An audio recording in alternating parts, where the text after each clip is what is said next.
welcome back to the GSMC Baseball Podcast brought to you by the GSMC Sports Network. I'm your host, Sam Menzie, and we have a great show for you today. First topic we'll be covering is going over the games that happened yesterday in baseball, recapping the action from those. Then we'll be going over the standings. It is the end of the week, so I just wanted to give a little rundown of those and see who's on top, who's on bottom, that kind of stuff. And last but not least, we'll be talking about some other news stories around the league, just some other stuff I wanted to go over that did happen. Now, before that, I would like to ask you to please like and follow the show. We do get a number of questions from viewers, so to ensure that your question does get read in the air, please use the link, gsmcpodcast.net. Really does help the show, and it really does mean a lot, so thank you so much for that. And let's get into our first segment of the day today. So, our first segment of the day is going to be talking about the games that happened yesterday in baseball. Now, if you watch the show, you do know usually I split these into two for AL and NL. The reason I do that is because it would just take too long for 15 minutes to go over all games that happened in baseball. Usually there's around 12 to 15 games, but yesterday there was only 5, so there was no point in putting it into 2. So yeah, I just want to talk about it in one, and then we'll go into our second, third, and fourth segments of the day, of course. So here's the first one. We'll be talking about the games from yesterday, and let's get into it. So the first one we have is a rivalry of sorts, the Mets and Braves. This series is split 1-1 so far. So the Mets and Braves are trying to split the tie and who can take the first series of the year. Going to the top of the first now, we have Brett Baty opening up the scoring in the game, hitting an RBI single, scoring Starling Marte. So really nice job by Baty to open up the scoring. Baty's had such a great season so far, and it continues in this game.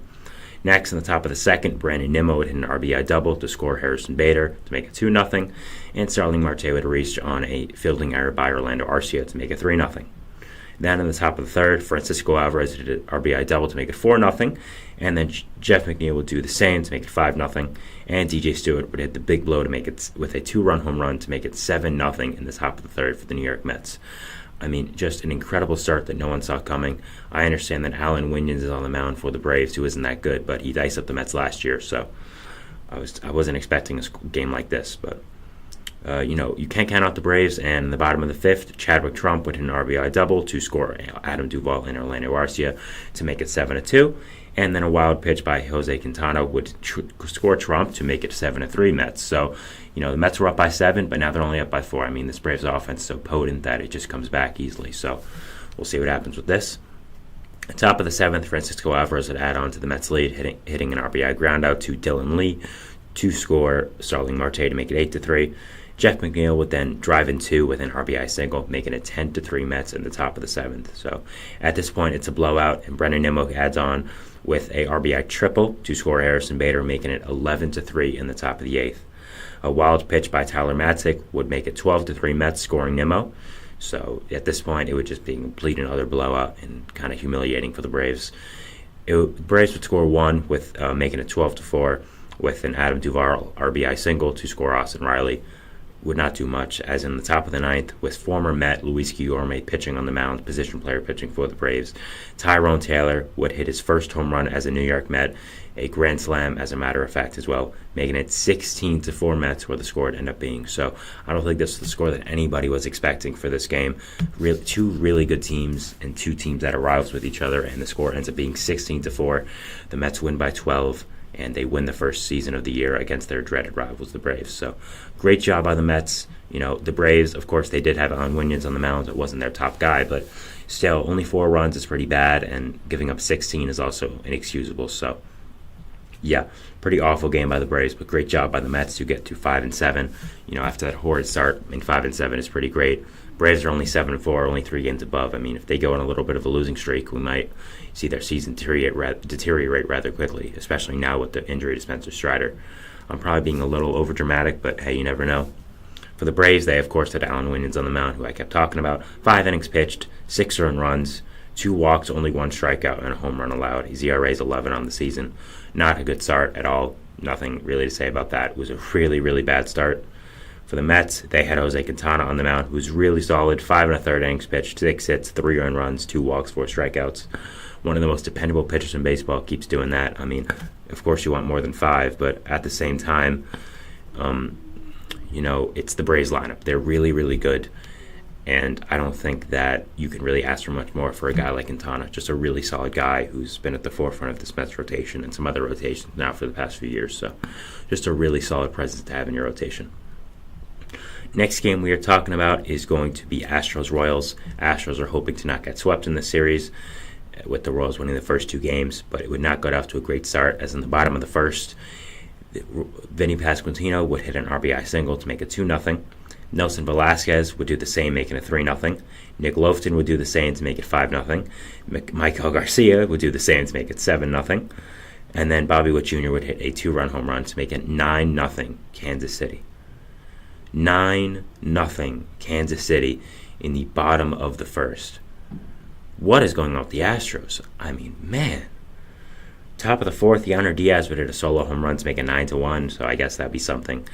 Mauricio Dubon would hit an RBI single to make it 9-2, and then Yordan Alvarez would walk to make it 9-3, but would be no match, as Vinny Pasquantino would again come through hitting an RBI double to make it 10-3, and Bobby Witt Jr. would hit his second home run of the game, his 4th of the season, to make it 13-3 Kansas City, where the score would end up being 13-3 Royals. Not just against the A's or someone like that, against the Astros. 13-3. Just an incredible feat. I mean, wow. The Astros had Hunter Brown on the mound, who had one of the worst starts in probably Astros franchise history, going 2 1/3 innings, giving up 11 hits, 9 earned runs, no strikeouts, a walk and a homer, getting his season ERA to 16.43. That's not good, I don't think. I don't think that's very good, guys. I don't know about you, but I wouldn't be wanting my pitcher to have a 13.43 ERA. I mean, it's just insane. The Royals had Brady Singer on the mound, who was pretty great. 5 innings pitched, 5 hits, an earned run, 2 walks, 4 strikeouts. But, I mean, man, the Astros have been killed with pitching injuries so far, losing guys like Verlander, McCullers, Luis Garcia, Jose Urquidy, Framber Valdez, and you need guys like Hunter Brown, who are fixtures in your rotation, who are great pitchers, who are now becoming, your ace of that rotation right now because you have Valdez out and Verlander out. You need these guys to step up. And giving up 11 hits and 9 earned runs in 2/3 of an inning it's not what you want. I mean, I don't know what's going on with the Astros right now, but it's not good. I mean, currently they're 4-10. They just got swept by the Royals, who I don't want to make it seem like the Royals are the Royals of the past. The Royals are a pretty good team nowadays, but at the same time, you can't get swept by them. They're not a World Series contender. It's just the Astros are not looking good right now, and the Astros do have some problems, I will say. Next game we'll be talking about is A's Rangers, which was definitely not as exciting as the other game. Top of the second, Spencer Brown would hit a solo home run to make it 1-0 Oakland, and that was the whole entire scoring for the game. 1-0 A's. Great job by them to defeat defending world champions. The Rangers had John Gray on the mound, who was solid. 5 innings pitched, 3 hits, 1 earned run, 1 walk, 9 strikeouts. 9 strikeouts really nice, and of course only 1 run over 5. But you're playing the A's, I think you should be able to go deeper into a game than that. For the A's, they had J.P. Sears on the mound, who was really, really great. 6 1/3 innings pitched, 1 hit allowed, no earned runs, 3 walks, 5 strikeouts. Just a really great start by him against this elite Rangers offense. So a really, really great job by him, and I think he's going to be a big part of the A's core as it comes together over the next few years. I do like what he brings, and I think he's going to be a good player. So nice divisional game here. Not much scoring, of course, only 1-0, but nice job for the pitchers to be really good, and I think everyone always likes a good pitching matchup once in a while. Next game we're talking about is the Battle of Pennsylvania, Pirates and Phillies. Bottom of the fourth, we have Alec Boehm opening up the scoring with his first home run of the year, a solo home run to make it 1-0.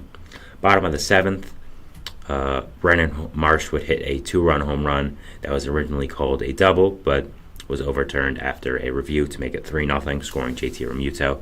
So nice job by the Phillies to get out 3-0 on this good Pirates team. Oops, and the lights just shut off. That's great. The lights shut off in this room sometimes. It's not good, but it does happen. I don't know what to tell you. Sorry if you're watching on video. I understand it's not the best, but they're going to come back on very soon. And if they don't, well, I'm going to go on break. But if you're watching on audio, this means nothing to you. If you're listening on audio, this means nothing to you. But they'll be back on rather quickly. I just have to ignore it, which is kind of hard, but it is what it is. In the bottom of the seventh now, Bryson Stott would hit a solo home run to score Nick Castellanos to make it 5-0. So great job by the Phillies offense to make it 5-0 to score early, and really, I can't believe about the lights again, man. This is ridiculous. To make it 5-0. Jared Triolo would hit a RBI single to make it 5-1. Phillies in the top of the ninth, but it will be no match as the Phillies will end up winning this game 5-1. So nice job by them to beat this good Pirates team. I mean, the Phillies have not been on a roll right now, so it's a good job by them. I'm going to try to get the lights back on. Give me just a second. Sorry about this, guys.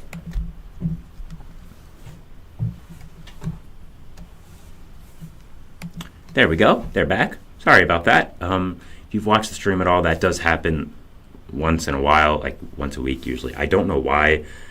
It's very strange. I don't see it happen with anyone else, but anyways, for the Pirates pitching, they had the rookie Jared Jones on the mound, who was really great. 6 1/3 innings pitched, 6 hits, 3 earned runs, no walks, 8 strikeouts.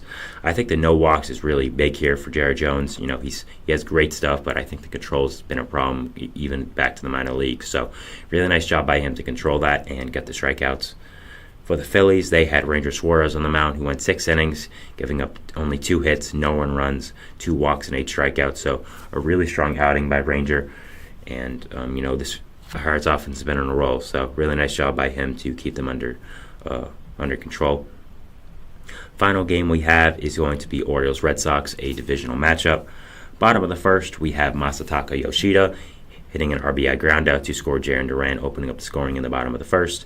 And then Wilyer Abreu hitting an RBI double to score Tristan Casas to make it 2-0 Red Sox, also in the bottom of the first. Colton Cowser would get the Orioles back in the game with a solo home run to make it 2-1. And in the top of the eighth, Anthony Santander would hit a 2-run home run, scoring Jackson Holliday, his first MLB run, to make it 3-2 Baltimore. Bottom of the eighth, Connor Wong would tie up the game with a solo home run to make it 3-3. And in the top of the 10th is where it all fall down for the Red Sox with a 2-run home run by Gunnar Henderson to score Jackson Holliday to make it 5-3. A Cedric Mullins RBI single to make it 6-3. And a Colton Cowser 3-run home run to make it 9-3. I mean, Colton Cowser has just been off to an insane start this year. Just truly incredible at a 1.3779 OPS and 24 at-bats, 2 home runs, 11 RBIs. He's been really, really good. And, if I was an Orioles fan, I'd be really excited about his future. For the Red Sox, they would score a run in the bottom of the 10th with the Jarren Duran RBI double to make it 9-4. But that would be all that would happen for them, as they would not end up scoring. They would not end up tying the Orioles' 6th spot in the top of the 10th, sorry.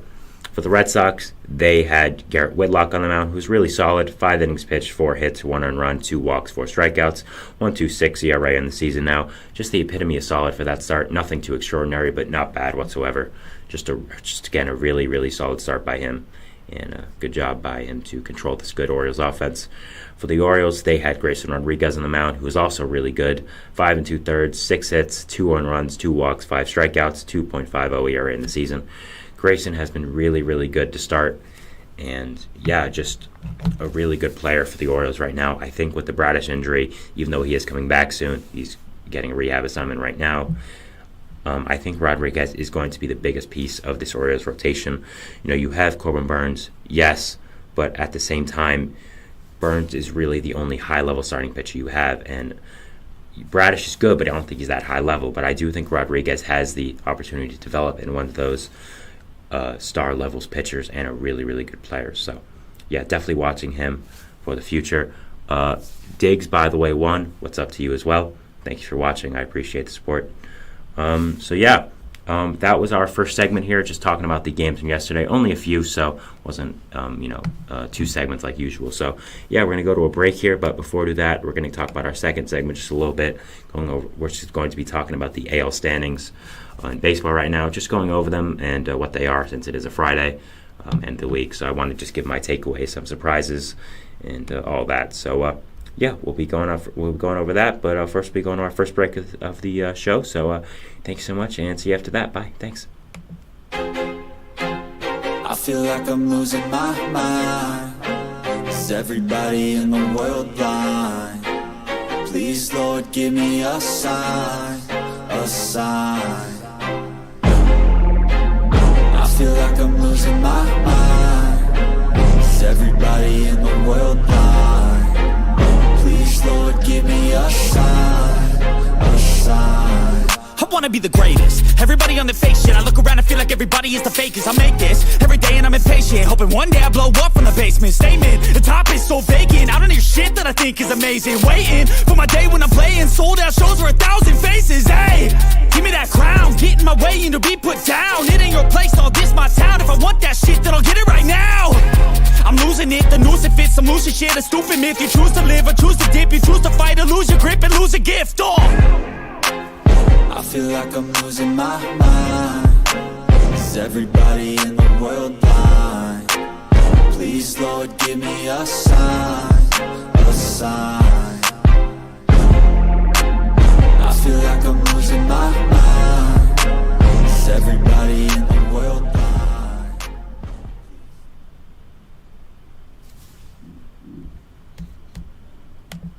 And we are back here on the GSMC Baseball Podcast, bringing you our second segment. But before we do that, I would like to ask you again to please like and follow the show. We do get a number of questions from viewers, so to ensure that your question does get read in the air, please use the link, gsmcpodcast.net. It really does help the show, and it really does mean a lot, so thank you so much for that. It doesn't only help me, but helps the entire network and all the great content creators on this channel. So thank you for that, and let's get back into our second segment of the day, which is going to be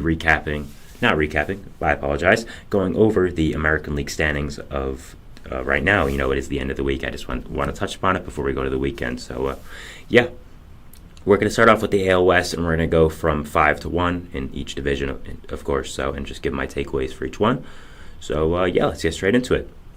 For number 5 in the AL East, the last place team, we have the Toronto Blue Jays.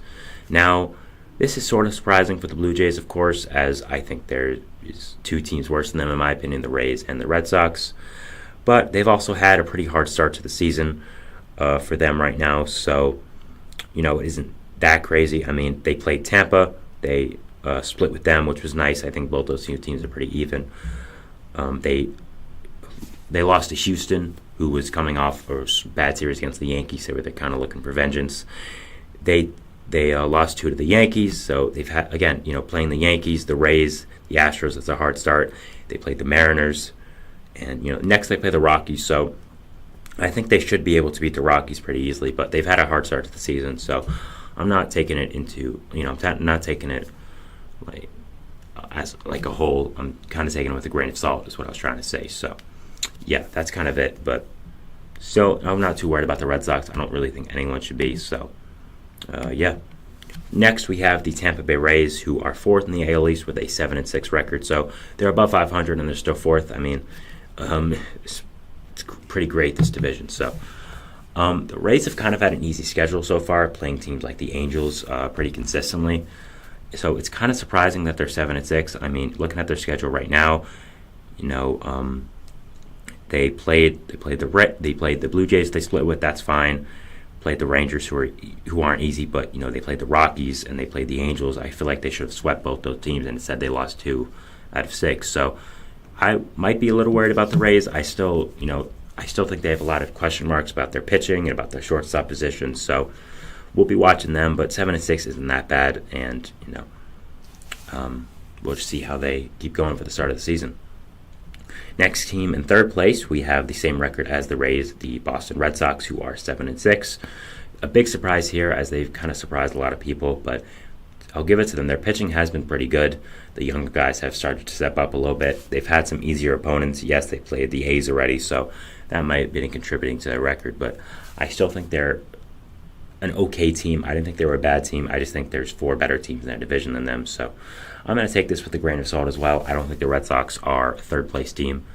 Oh, wow, the lights just turned off again. That has never happened. I apologize. I'm going to go back. Sorry.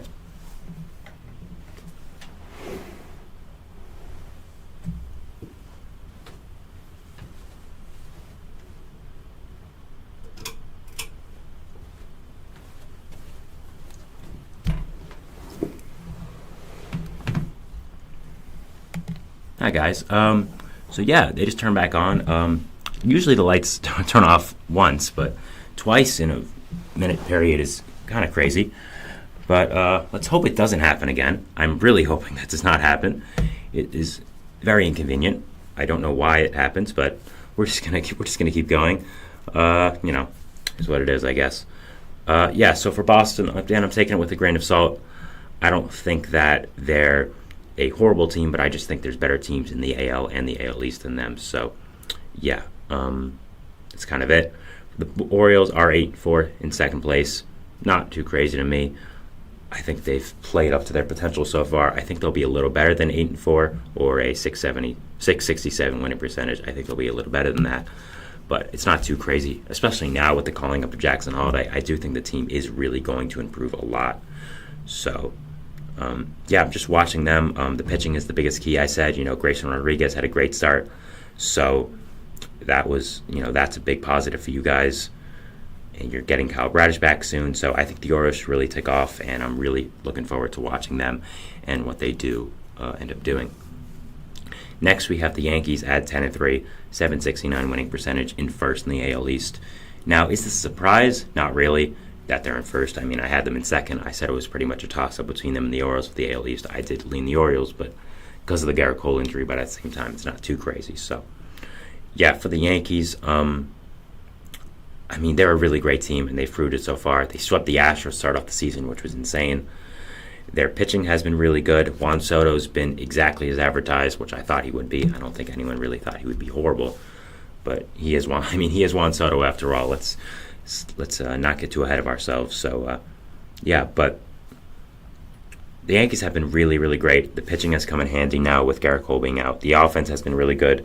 Judge hasn't even gotten it together yet. So once Judge gets it together, this team's going to be really, really good, and I'm looking forward to watching them and seeing what they do. So, just interested in seeing how the Yankees finish off the season and if they can continue this kind of barrage of being great. So,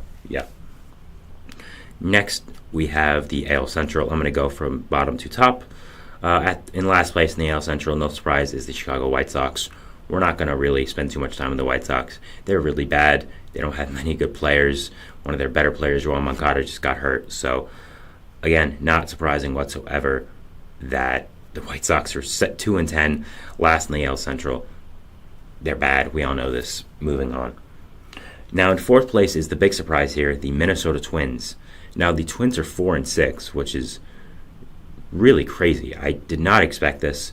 I still think they're a really good team. It is surprising that this happened. They haven't had that hard of a schedule so far. They played Kansas City to start off with, who I think they are better than them. I don't think they're significantly better than Kansas City, but I do think they're better. I think they're a better team.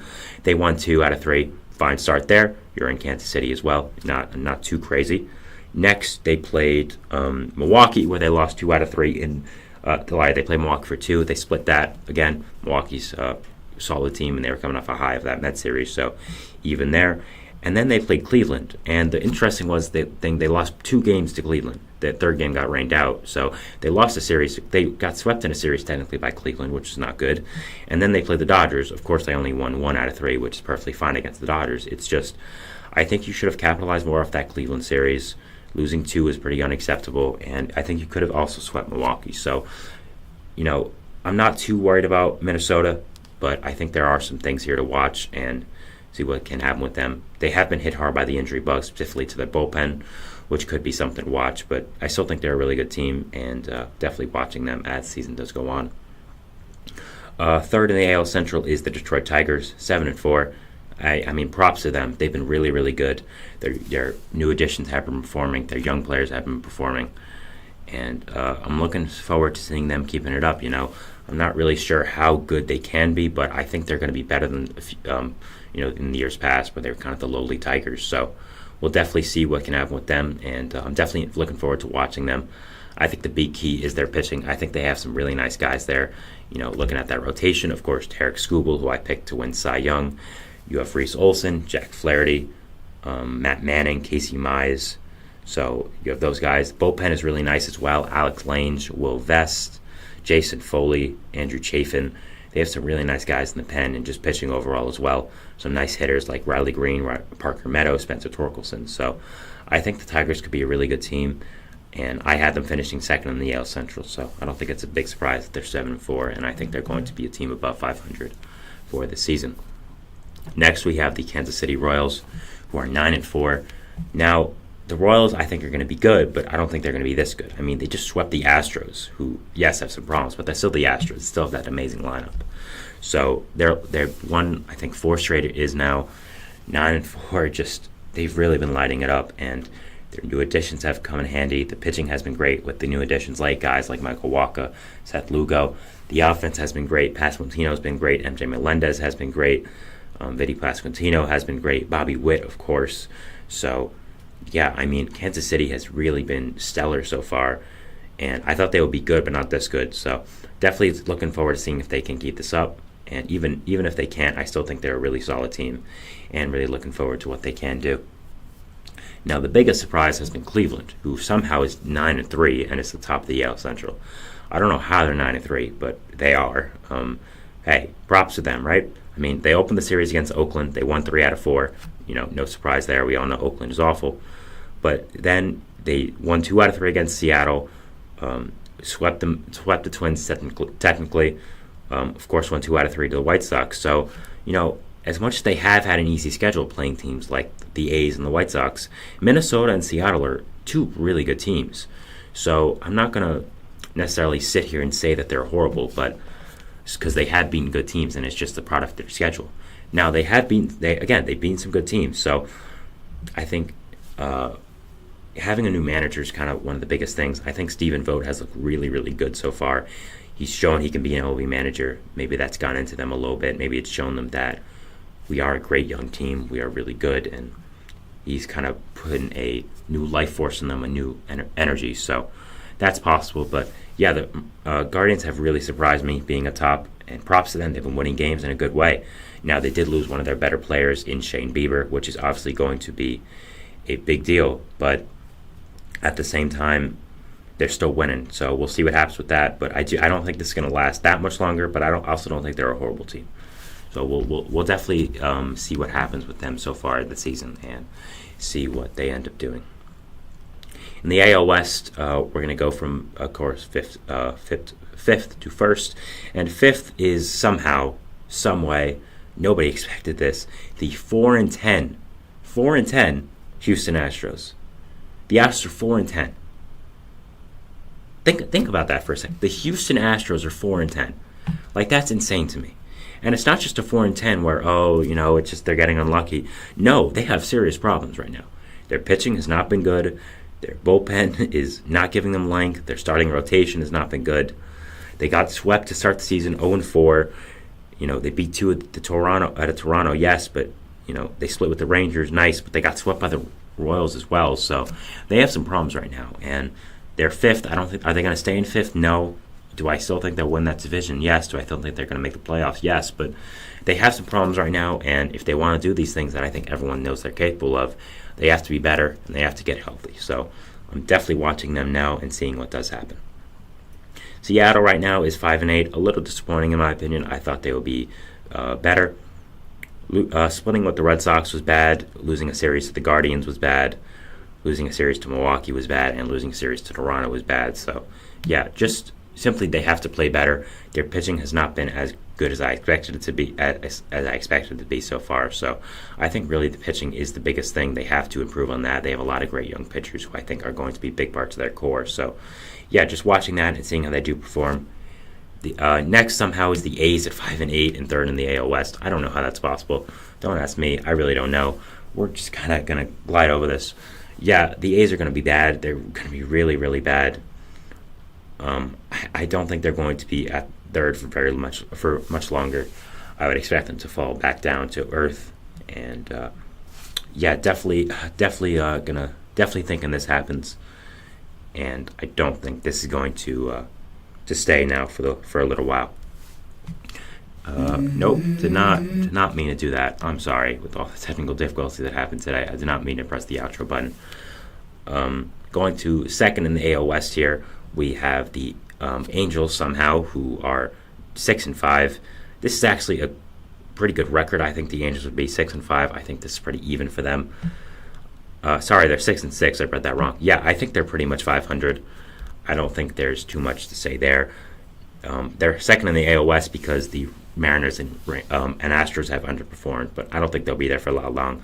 I don't think they're sticking there, so I want to get to adjusted to second place Angels fans, but I still think they're not a horrible team, especially with the Mike Trout resurgence at 500. I think that's kind of exactly what they are. Again, with the lights, that'll be fixed over break, I promise.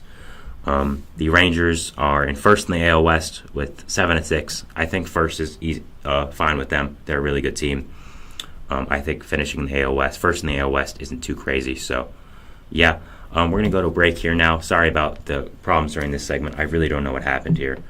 We're going to go to our third segment, which is going to be talking about the NL standings, since it is a Friday. So, yeah, we'll be talking about that, and we'll see you after the break. Thanks, and bye. Looking for your daily fix of sports talk without having to pay for it? GSMC Sports Network is available on YouTube. Just search GSMC Sports Network. Get your fix of daily sports talk shows on YouTube, absolutely free. NFL, college football, NBA, MLB, MMA, UFC, fantasy football, and so much more.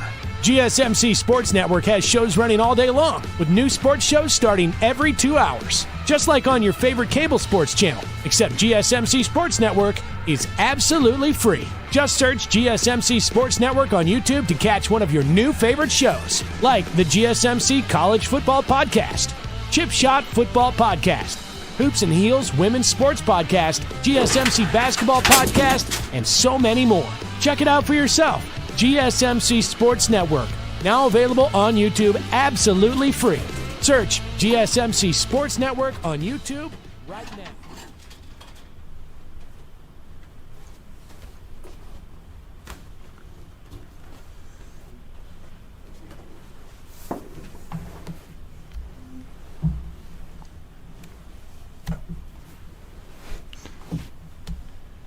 And we are back here on the GSMC Baseball Podcast, bringing you our third segment. Now, again, I really do want to apologize for the first two segments about the lights. I do not know why that was happening, but I think I got it under control. I think I do. If it happens again, it will be very frustrating. I don't know why it's happening. It does not ever happen this much. It happens maybe once a week, as I said before, just because of the room and that I'm in my campus, but we're going to go to our third segment, of course, which is talking about the NL standings, trying to avoid the potential thing about the lights. So, going to our third segment, of course, is going to be talking about the NL standings in baseball currently. Obviously, we just talked about the AL, so it's only fitting to go over the NL and what is happening with that. So, we're going to start off with the NL East as we start off with the AL East. Only think it's fair. So, we'll go starting off with the Marlins, who are 2-11 at the bottom of the NL East. Are we surprised about this? Kind of. I very much debated putting the Marlins at last of the NL East. I did think they would be not great, but I did not think they would be this bad, horrible, awful. I mean, 2-11 is just insane. It's insane. I'm sorry, it's insane. I don't understand how you're 2-11 when you made the playoffs last year. Did they not add a lot this offseason? Yes, but the only real big piece they lost is Jorge Soler. And Soler is a big piece. I won't lie, he's a very good player, but is he is he like 10 wins worth, differentiating yourself from last year to this year? No, he is not. So I don't understand what's going on with the Marlins. They still have a lot of good players. I mean, Luis Ariz, Jazz Chisholm, pitching still some nice guys like Jesus Luzardo, Braxton Garrett, Ryan Weathers, shown some potential. AJ Puck's been bad, but he still is young, I guess. So it is surprising that the Marlins are this bad at 2-11. I think they will be disappointing, but again, not 2-11 bad. So it is very surprising, and I don't understand how they're this bad. But we'll see if the season goes on, and we'll see how truly horrible they do become. For the Nationals, they are 5-7. Around where I expect them to be. I don't think they will be that horrible this season. I think their young players are developing, and I think that they have some young players coming up as well that are on the MLB team right now and are going to perform for them. So I don't think they'll be that bad. So it's not too surprising that they are 5-7. I think that's a pretty even record for them right now. I think it's pretty fine. So, yeah. The Mets are also 5-7 and third in the NL East. This one I'm a little more surprised about. Obviously, they started off the season pretty horrible, losing all those games to the Tigers and the Brewers. But they've come back around a little bit now. They just won a series against the Braves, which is a huge feat, especially for them. But, I mean, for any team as well, the Braves are an amazing team. So,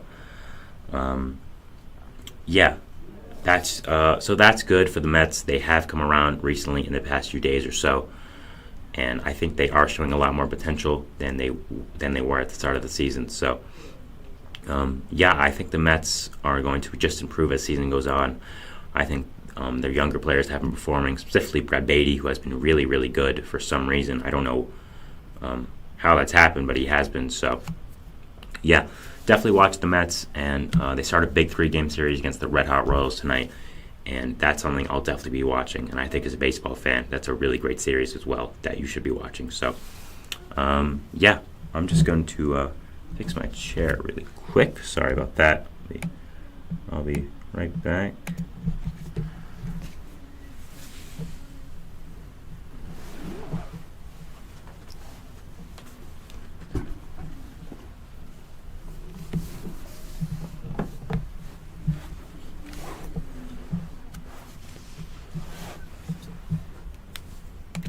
There we go. Sorry about that. Having a lot of technical difficulties today. I don't know why, but yeah, the chair I just wanted to fix.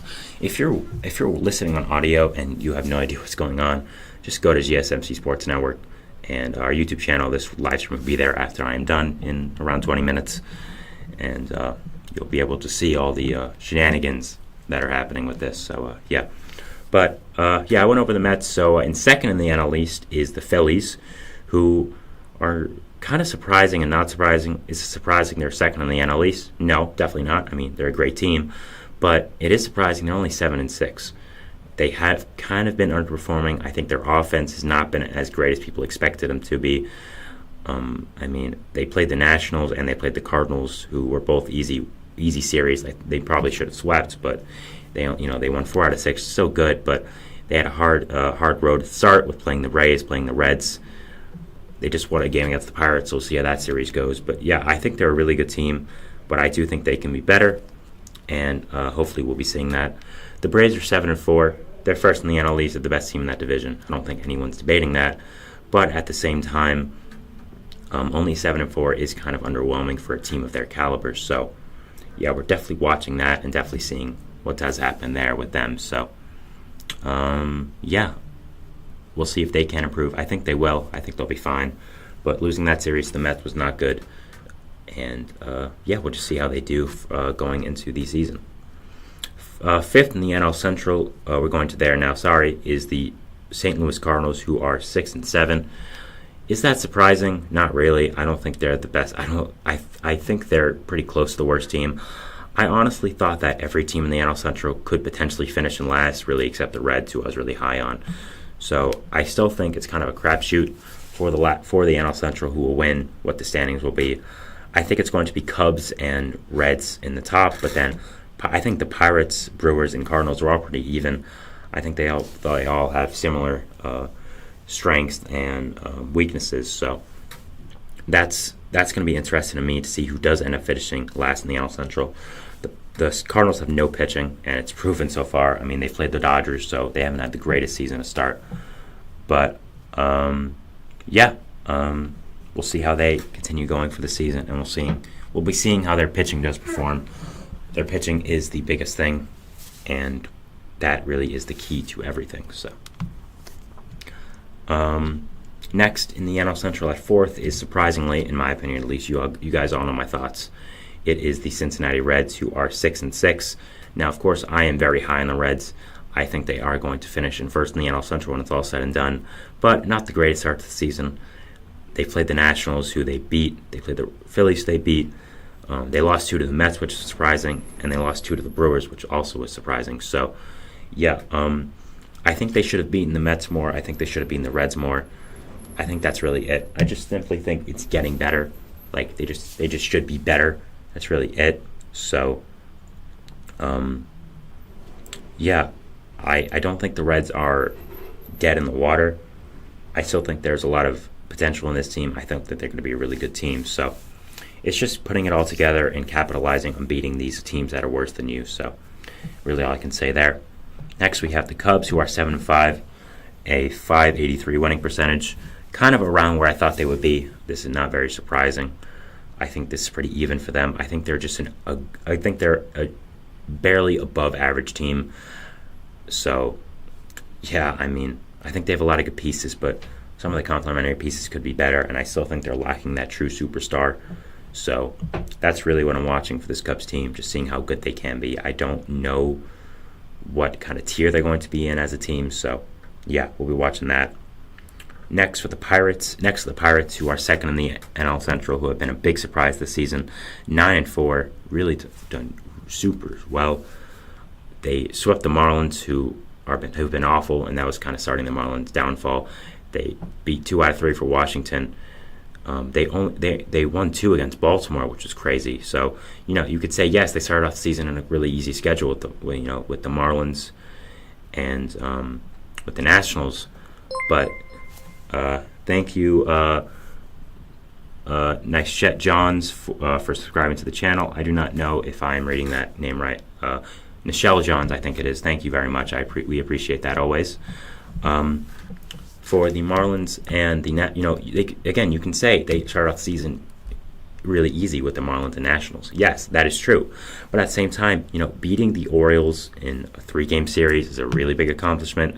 Splitting with the Tigers is really nice. So are they for real? Maybe, maybe not. But they've played really well so far, and I think if you're a Pirates fan, you have a lot to be happy about. I trashed their pitching additions this offseason, but Mark Gonzalez, Martin Perez have been really nice, so not gonna trash them again, and we'll see if that continues. But as of right now, the Pirates are doing really well, and there are definitely some signs of actual improvement for this team and actual exciting things if you are a Pirates fan. Top of the NL Central is Milwaukee right now, who has been impressive. They've beaten the Twins, they've beaten the Mets, they've beaten some other really good teams as well. So do I think they're going to stay like this? No, but I might have been underrating them in my earlier power rankings. Their defense has played really, really well. Their offense gets the job done. It's not great, but it's not horrible. They run the bases really well. They're managed really well. They're just overall a good, young, scrappy team, and they're going to be an okay team. I think they're the kind of team that would be really good in the regular season, but if they make the playoffs, it will kind of be disaster. Kind of maybe like the Utah Jazz. This is kind of a weird comparison, but kind of like the Utah Jazz back when they had Donovan Mitchell and Rudy Gobert, a good team in the regular season but could never make it out of the playoffs. Sorry, I'm making that a basketball comparison, but yeah, I don't think the Brewers are going to continue like this, I will say. Now, if they do, props to them, but I still think there's a lot of flaws in their pitching. I still think their lineup needs a bigger bat. Hoskins has been doing nice. Yelich has been great, but I'm not sure how long those guys are going to keep that up. So I'm watching them, and I'm watching to see how they do underperforming for the rest of the season. Going to the NL West now, starting off in last is, of course, the Colorado Rockies. No surprise here. They're bad. I don't really want to spend too much time on them because they're really, really bad. Yeah, just going to move on, really. And fourth is the San Francisco Giants, who are 5-8, which is surprising to me. They have been a little underwhelming. They have also had a hard schedule, playing the Padres twice and playing the Dodgers as well.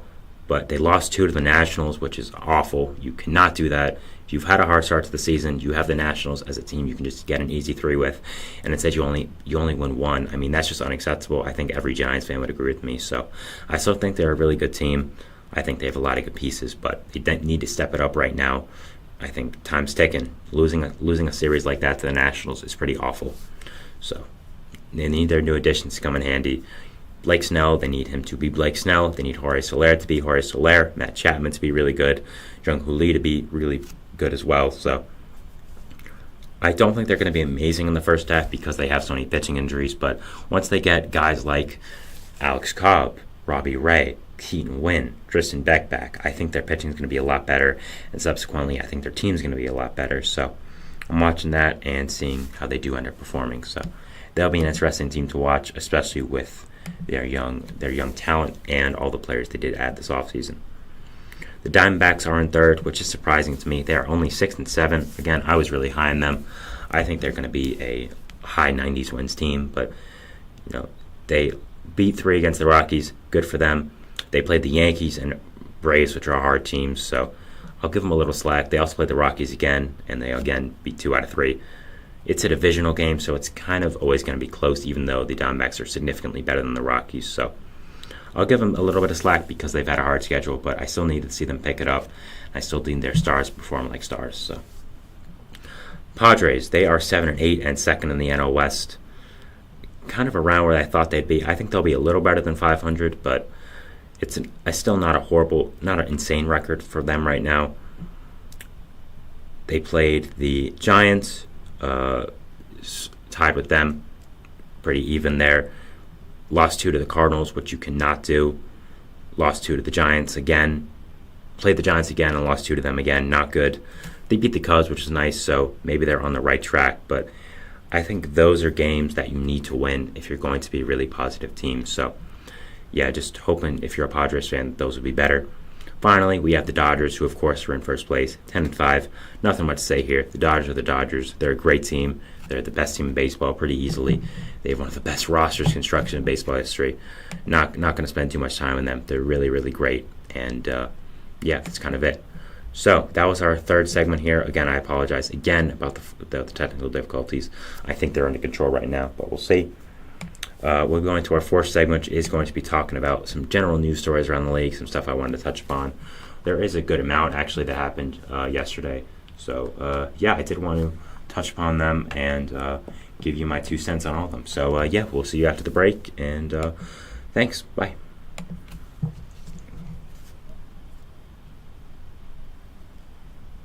For the best and latest podcasts available anywhere, go to the podcast app on your cell phone and type in GSMC to access free content-rich podcasts on health and wellness, book reviews, sports, entertainment, relationships, social media, movies, technology, finance, and even weird news. Subscribe and download the GSMC Podcast Network's family of shows, available everywhere podcasts are found.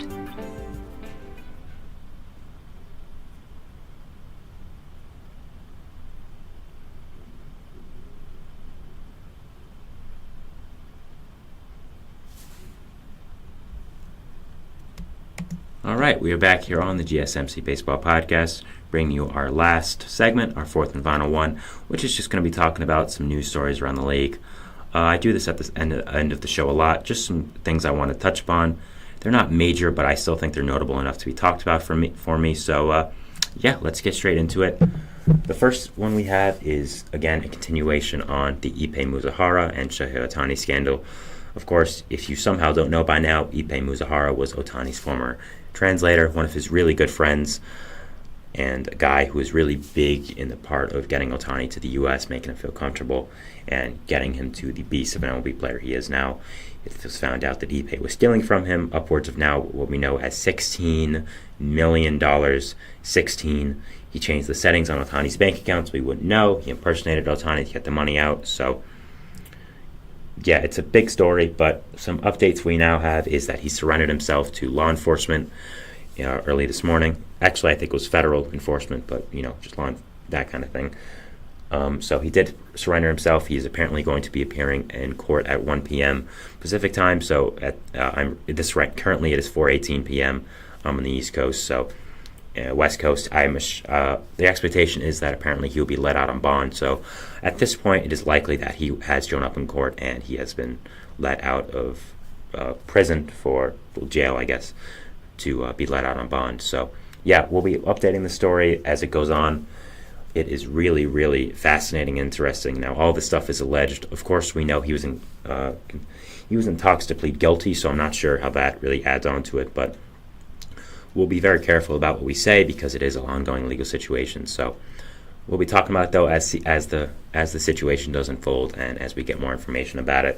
I haven't really done a full segment on it in a little while just because, again, as I've said a few times now, it is more of a law situation that just happens to have a baseball player as a victim, a part of it. So I don't really know how much I can talk about it on a baseball podcast, and I don't really know how much I know about it because, as you guys can probably tell, I'm not a law guy. I'm not a lawyer. I don't know anything about it, so it's not really my place to entirely speak on it and give the most informed stuff. So if you want that, there's a lot of Dodgers reporters covering it. They know a lot more than me. So Alden Gonzalez has done a great job.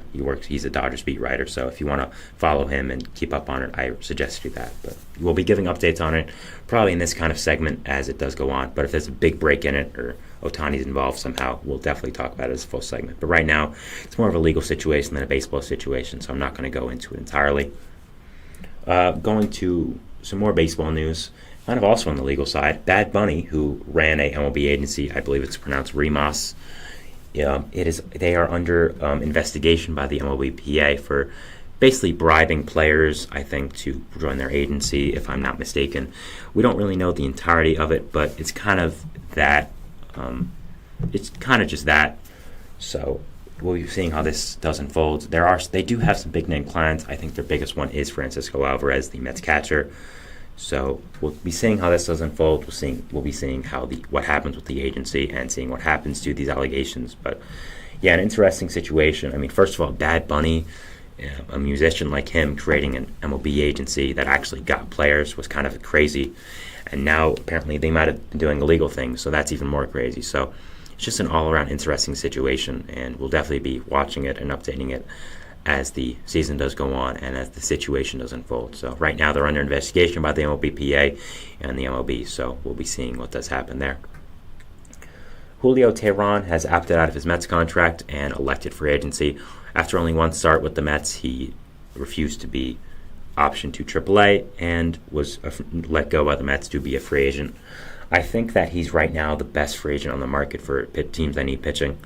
I think some teams that could potentially be in on him are the Pirates. I think they always need pitching, and with the way they're playing right now, they might be a contender. I think the Astros are a great fit. We've talked so much now about how many injuries they've lost, how they're up and underperforming. So I think Teheran can provide them with some really quality innings. Just fill in that rotation, being just a good overall player for them. So I'm going to be really interested in seeing what does happen with Teheran's market. I think he's a solid MLB player, and I think there's a lot of teams that could use his services. So yeah, definitely watching him and definitely interested to see what does happen and where he does end up on the free agent market. I still think he has a lot left in the tank. And again, I think he's good depth for a team and a good guy that can provide innings for them. Joe Odorizzi was released from the Tampa Bay Rays, of course, on a minor league contract with them earlier in the season, having a little bit of a homecoming. Of course, that is where he made his mark as an MLB player with the Rays. They've also had a lot of pitching injuries, so I thought the signing was a good idea to not only the storyline effect, but also bringing in a veteran piece of pitching depth. But he didn't end up making the MLB roster and didn't end up pitching for them, so he is released. I think he also could be a fit for the Astros. Again, he's not a great pitcher at this point in his career, but he knows how to pitch okay. He knows how to just pitch like a veteran, give some quality innings, be a good leader. So I think he's still a good piece of depth for any team. I think, again, I'm going to keep mentioning the Astros with all these starting pitchers. I think he could be a good fit for them, and I think the Astros should be all over him or Teheran. And we'll see what if they do end up with a team, and we'll see what their market does end up being. So that is something else to follow as the season and this goes on. So yeah. The Blue Jays have recalled Yari Rodriguez from AAA. Now, this is super interesting. Of course, Rodriguez was signed to a contract by the Blue Jays after defecting from Cuba with the WBC team. Played in Japan and was a really good player over there with his NPB team. Was a kind of a starter reliever hybrid. And after defecting from Cuba, was under consideration by a lot of MLB teams to give a big contract. Of course, ended up signing with the Blue Jays, who gave him a 4-year deal. And he was optioned in AAA as he didn't make the MLB roster, but it was also more of just developing him as an MLB pitcher. He has good stuff, but I still think he needs some secondary pitch help. So I think that's probably what they were working on in AAA, just getting him set for that, adjusting him to the major leagues. And I think it's also been a whirlwind few months, of course, defecting from his home country, going to America, then going to Canada, getting all that visa situation sorted out. So yeah, 4 different countries really, going from Japan to Cuba, then America to Canada. So it's been a whirlwind few months for Yariel, but good for him that he has a contract, is with the MLB, and defected. So good for him, and really looking forward to seeing what he can do with the Blue Jays. This is a really interesting signing when it first happened, and I think a lot of people are interested to see if he can become a really good pitcher in this league and how he will perform. So yeah, that's something I'm watching personally, and I'm really fascinated by what he will do in the MLB and how he will perform. So, yeah. We have the Orioles. They traded for Mets reliever Yohan Ramirez for cash considerations. Ramirez made the MLB roster for the Mets out of spring training. Showed a really nice slider, showed some nice stuff, but did not perform all that well. Had a blow-up game against the Reds, which kind of ended his time with the Mets. I was kind of surprised. I thought he could have been a better pitcher for the Mets than we thought. I think they gave up on him a little too early, in my opinion, honestly. But I understand that they had to make room for Julio Teheran. Of course, he was then DFA'd. But they have some pitching depth. I think that their younger pitchers are going to come up. Guys like Jose Budo are potentially going to be a big part of their rotation. So that's something to watch, how they do perform. But Orioles getting Yohan Ramirez, they have been hit a little bit by the injury bug, especially to their pitching. So I think acquiring Ramirez is just a good depth move for their pitching right now. I think it makes a lot of sense. And the Orioles have had a great pitching lab over the past few years, developing relievers to heights we never thought they could go to. So I think that there could not have been a better fit for Yohan Ramirez and going to the Orioles. So, yeah, just a great fit there and super interesting to watch. Finally, we have MLB moving Sunday morning games off of Peacock. This is, I think, a great win for baseball fans. A lot of them didn't have Peacock. A lot of them didn't want to pay for it just to watch Sunday morning baseball or watch their teams. We don't know that we're moving it yet, but hopefully it's a bigger streaming platform and one that's more prevalent. So that's what I'm hoping for personally. I do have Peacock, but I know for a lot of fans don't, and I understand why they don't. So it's not a hugely popular one. So I think it was kind of a bad business decision by the MLB to put this there. Now, I do like the idea of a Sunday morning game, waking up and watching baseball. I mean, who wouldn't want that? So I did like the idea. I just think it could have gone executed a lot better, and I think MLB is realizing that now. That is why they decided to move it off of Peacock, and they'll be searching for new platforms to put it on, and will be interesting to watch to see where that ends up landing and seeing what does happen with that idea. So yeah, that is my show today, guys. Thank you so much for watching. Make sure to follow us on Facebook, Twitter, TikTok, Instagram for more content and updates. Hit the subscribe button. Hit post notifications. Leave a positive review. It really does help more than you guys know. Remember to donate if you would like. GSMCpodcast.net. Really does help the show. It really does mean a lot. Really does help everyone here. So that would mean a lot. Thank you so much for that. I want to apologize if you were watching on video for the technical difficulties. That was my fault. I don't know why that kept happening in this room, but it did, and hopefully it'll be better on Monday. But if you're watching on audio as well, I'm sure you heard some of it, so I also apologize there, but should be fixed on Monday. And again, thank you guys for watching. Have a great Friday, have a great weekend, and we'll see what baseball throws us over the weekend. And I'll see you guys back on Monday. Thanks, guys. Bye.